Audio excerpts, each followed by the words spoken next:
Gisèle Pelicot vivia no completo anonimato no sul da França.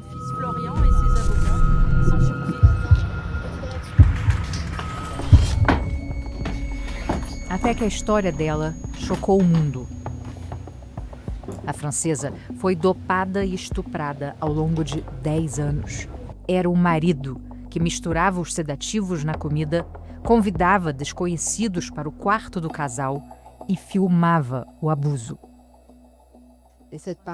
Esse lado sombrio nós nunca vimos. Eu nunca descobri, até que aprendi a enxergar. Em dezembro de 2024, Dominique Pelicot foi condenado a 20 anos de prisão, pena máxima para estupro na França. Pouco mais de um ano depois, Gisèle decidiu contar sua história, em detalhes. O mundo dela virou ao avesso no dia 2 de novembro de 2020, quando Gisèle foi chamada a uma delegacia. O interrogatório me pareceu estranho. Perguntaram meu nome, há quanto tempo era casada, como eu definiria o Sr. Pelicot. Um homem atencioso, eu disse. Faz 50 anos que vivo com esse senhor. Não entendo como ele chegou a esse ponto.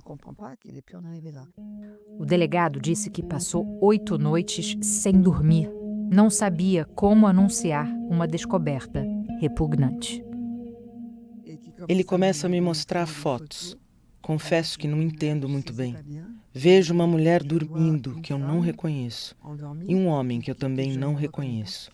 O delegado me diz, é você, e eu respondo, não sou eu. Mais uma foto e ele começa a perceber que eu não estou entendendo nada.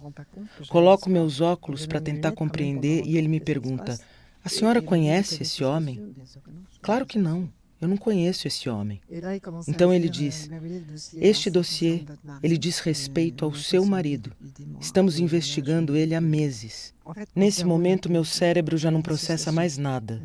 Eu me desconecto, não escuto mais nada. Já em casa, na pacata cidade de Mazan, Gisèle chamou uma amiga e disse pela primeira vez, em voz alta, Dominique me estuprou. Ele me fez ser estuprada.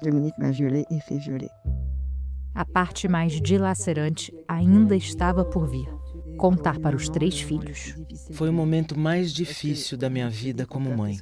Como você diz para os seus filhos, seu pai me estuprou e me fez ser estuprada por 10 anos.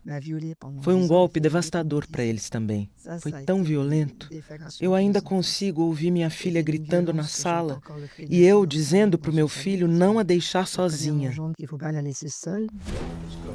Dominique recrutava homens em fóruns online para estuprar a esposa desacordada. Tinha um vizinho que eu via com frequência. Eu ia à padaria, ele me via e dizia, bom dia, senhora. Ele era um homem na casa dos 40, pai de 4 filhos. Mesmo assim, veio à minha casa e me estuprou. E eu, que não me lembrava de nada, respondia, olá, senhor, e conversava com ele. Ao longo de 2 anos e meio de investigações, o número de agressores chegou a 80. Homens comuns, de Mazan e cidades próximas, com idades entre 22 e 70 anos. 50 foram julgados no Tribunal de Avignon, no sul da França, e condenados. 30 deles ainda estão vagando por aí, não foram presos até hoje. O julgamento durou 4 meses. A cada audiência, as salas abertas ao público lotavam. Gisèle compareceu ao tribunal quase todos os dias. Nossa equipe cruzou com ela brevemente. Um encontro que me deixou sem palavras. Bonjour, madame. Enchantée. Fiquei muito impressionada de ver todas aquelas mulheres chegando ao tribunal. Nunca imaginei por um segundo que minhas palavras teriam um impacto tão amplo, até mesmo fora do meu país. Gisèle abriu mão do anonimato. Escolheu que os crimes fossem revelados, não corressem em segredo. Tenho orgulho de ter compartilhado minha história como exemplo e usado meu nome como símbolo. Sinto uma responsabilidade para com essas mulheres. Pergunto se durante os 10 anos de violência sexual, o corpo dela não começou a gritar que algo não ia bem. Comecei a ter apagões de memória. Não lembrava o que tinha feito na véspera, o que havia comido, se tinha escovado os dentes. Eu ligava para os meus filhos e eles diziam que eu estava com a voz enrolada, como se tivesse bebido. Um dia peguei o carro e sofri um pequeno acidente. Comecei realmente a me inquietar. Gisele procurou neurologistas, ginecologistas, clínicos gerais. O marido participava de cada consulta. E quando os exames apontavam resultados normais, ele dizia: "Tá vendo? Tá tudo bem, não precisa preocupar as crianças com isso."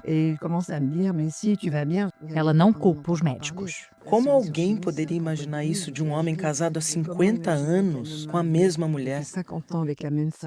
Nós somos avós. Eles não tinham como adivinhar. Dominique só foi detido porque foi pego em 2020 filmando debaixo da saia de duas mulheres num supermercado. Essa investigação levou os agentes a encontrarem as imagens do pesadelo que Gisele vivia dentro de casa. Ela assistiu aos vídeos uma única vez, sozinha. Quando eles foram exibidos no tribunal como provas do abuso, Gisele desviava o olhar e ficava vendo fotos de praias e dos netos. Ao lado dela, uma voluntária oferecia apoio emocional. No julgamento, Gisele sentiu outra violência, dessa vez da equipe jurídica dos réus. Diziam: "Você é cúmplice, consentiu, obviamente não é inocente."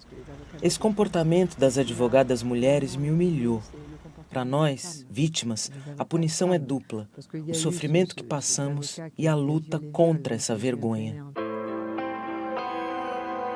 A ideia de escrever um livro veio da vontade de fazer essa culpa mudar de lado e ficar apenas com os únicos responsáveis, os agressores, jamais com as vítimas e sobreviventes. A sociedade precisa evoluir. Os homens precisam assumir a responsabilidade, precisam mudar o comportamento. Isso envolve educação desde muito, muito cedo. Respeito, consideração pelos outros. Não devemos tolerar a dominação sobre as mulheres, sejam nossas vidas pessoais ou profissionais. Enquanto a força interna de Gisele inspira muita gente, ela sente que os filhos ainda lutam contra a traição absoluta do pai. Tentei permanecer uma mãe forte, digna. Não queria que meus filhos absorvessem meu sofrimento ou minha dor. Mas é complicado para eles, principalmente para minha filha. Ela não suporta que eu nunca tenha sentido ódio ou raiva. Apesar de ter se divorciado, Gisele continua usando o nome Pelicot publicamente. Ela diz que fez essa opção para que os netos não sentissem vergonha do nome que carregam. Já colocar a vida no papel serviu de terapia, uma forma de ressignificar a própria história. O livro também é uma forma de dizer que hoje sou uma mulher livre novamente, que ama, que confia e que estou de pé, sempre de pé. Até visitar o ex-marido na cadeia está nos planos dela. Preciso olhar nos olhos dele e perguntar por quê. Preciso de respostas. Ter respostas muda alguma coisa? Talvez elas não mudem nada, mas é como sigo em frente com a minha vida. Dizer a ele que sou uma mulher feliz, em paz e serena.